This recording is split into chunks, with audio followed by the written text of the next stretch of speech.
সেই সরকারের পতন হতে না হতে হাজির আরেক চাঁদাবাজ। যেন বাংলাদেশের রাজনীতি করার মূল কারণ এই চাঁদা ব্যবসা।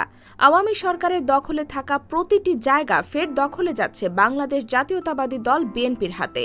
সম্প্রতি জানা যায়, মুন্সিগঞ্জ লৌহজং উপজেলার শিমুলিয়া ফেরিঘাট, মাছঘাট ও ট্রলার ঘাট দখলে নিয়েছেন বিএনপির নেতাকর্মীরা। তারা বৈধ ইজারাদারদের লোকজনদের মারধর করে ঘাট থেকে বের করে দিয়ে সেখান থেকে টাকা তুলছেন।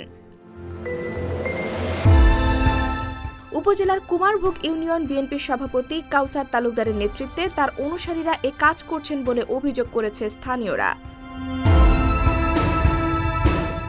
ইজারাদার সূত্রে জানা যায়, পদ্মা সেতু চালু হওয়ার আগে শিমুলিয়া ফেরিঘাটটি যাত্রী পারাপারের জন্য ব্যবহৃত হতো।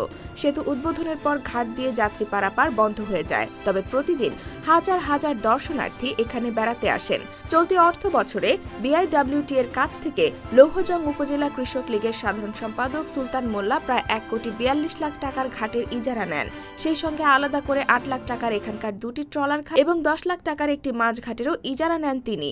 সরকারি বিধি মেনে ঘাটের কার্যক্রম চলছিল। এছাড়া ইজারাদার ও স্থানীয় সূত্রে জানা গেছে, 5 আগস্ট আওয়ামী লীগ সরকারের পতনের পর দলটির গুরুত্বপূর্ণ নেতাকর্মীরা আত্মগোপনে চলে যান।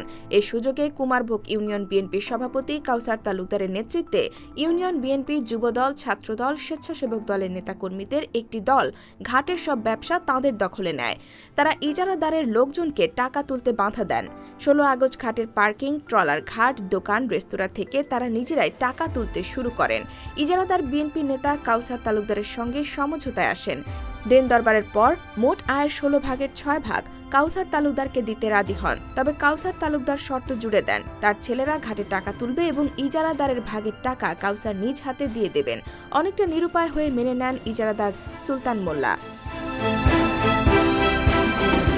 তবে দখলের অভিযোগ অস্বীকার করেছেন বিএনপির নেতা কাউসার তালুকদার। তিনি বলেন, কিছু ছাত্র পোলাপান ঘাটে এসে ইজারাদারদের বিরক্ত করছিল।